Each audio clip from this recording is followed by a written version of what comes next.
નમસ્તે. શું તમે તણાવને દૂર કરવા ઈચ્છો છો? તો સાંભળો આ 5 નાની વાર્તાઓ. વાર્તા 1. સુંદર સ્ત્રીને ખભે ઉચકી રાખશો કે ઉતારી દેશો? એક સાધુ તેમના શિષ્ય સાથે નદીના પાણીમાં ઉતરીને નદી પાર કરી રહ્યા હતા. એટલામાં જોયું તો એક યુવાન સુંદર સ્ત્રી નદીમાં ડૂબવા લાગી હતી. સાધુ તરત સ્ત્રી પાસે પહોંચ્યા, ઉચકીને પોતાને ખભે બેસાડી નદી પાર કરી અને તેને કિનારે મૂકી દીધી. સ્ત્રી એના રસ્તે ગઈ અને આ બંને આગળ ચાલવા માંડ્યું. 2 કલાક સુધી શિષ્ય ગુસ્સામાં ચાલતો હતો. સાધુના પૂછવાથી તે બોલ્યો, આપણા ધર્મમાં સ્ત્રીને સ્પર્શ કરવાની મનાઈ છે, તો તમે એને કેમ ખભે બેસાડી? સાધુએ જવાબ આપ્યો, મેં તેને નદી પાર કરાવી ખભા પરથી ઉતારીને તરત જ છોડી દીધી, પરંતુ તમે 2 કલાકથી ઉચકીને ફરી રહ્યા છો. તણાવ અને પીડા પણ પેલી સ્ત્રી જેવા છે. જો ઉતારી દઈએ તો રાહત, જો લાંબા સમય સુધી મનમાં રાખીએ તો ભાર વધતો જાય. સંમત છો આ સાથે? વાર્તા 2. રાજાનો નોકર 99 ક્લબનો સભ્ય બન્યો, પછી શું થયું?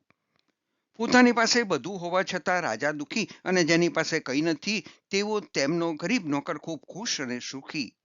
મંત્રીએ રાજાને કહ્યું કે તે આપણી જેમ 99 ક્લબનો સભ્ય નથી, તેથી જ તે ખૂબ ખુશ રહે છે. રાજા કંઈ સમજી શક્યા નહીં.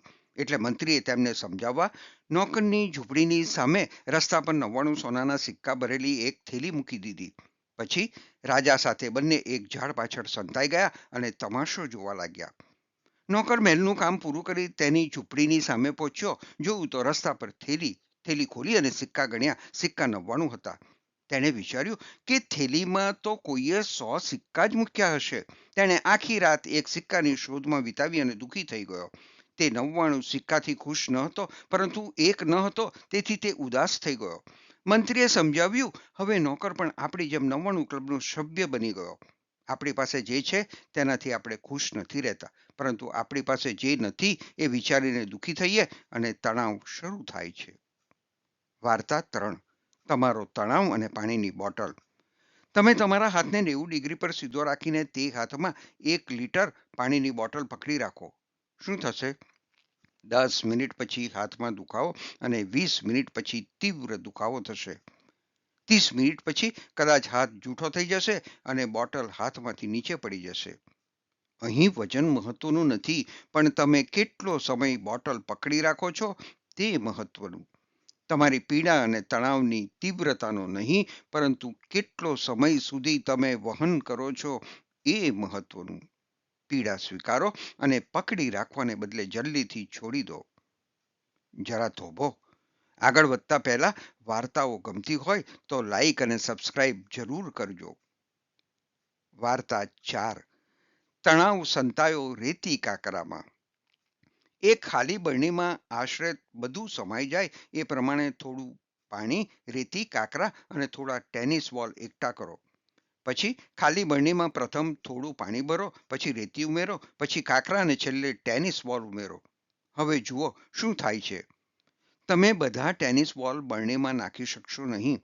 એકાદ ટેનિસ બોલ બહાર રહી જશે, કારણ કે બરણી ભરાઈ ગઈ હશે. હવે ઉલટું કરો. પહેલા ટેનિસ બોલ, પછી કાકરા, પછી રેતી અને છેલ્લે પાણી ઉમેરો. હવે બધી સામગ્રી બરણીમાં ભરાઈ જશે. ટેનિસ બોલ જીવનની મહત્વપૂર્ણ વસ્તુઓ અને રેતી, કાંકરા નકામી અથવા બિનમહત્વની વસ્તુઓનું પ્રતિનિધિત્વ કરે છે.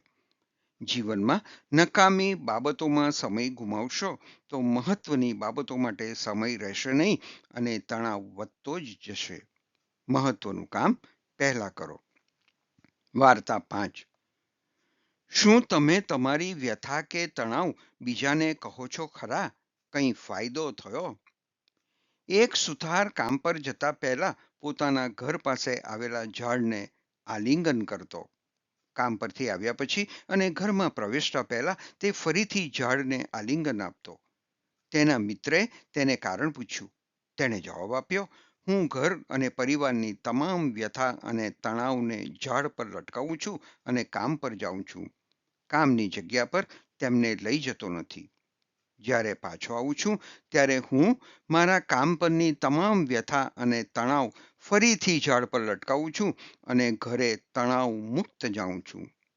હું મારી સાથે એક જગ્યાની વ્યથા બીજી જગ્યાએ લઈ જતો નથી. જીવનમાં દરેક મોરચે ઘણી વ્યથા હોય છે. જ્યાં તમે એને હલ કરી શકતા નથી ત્યાં તેમને લઈ જવામાં શું ફાયદો? મોટે ભાગે તો આપણી વ્યથાને લોકો રંગ ચડાવી રસભરી કથા બનાવે છે. શું તમે તમારા દુઃખના રોદણા રડશો ખરા? શું તમને વાર્તાઓ ગમી? વાર્તાઓથી કંઈ લાભ થશે? જવાબ આપશો? ધન્યવાદ.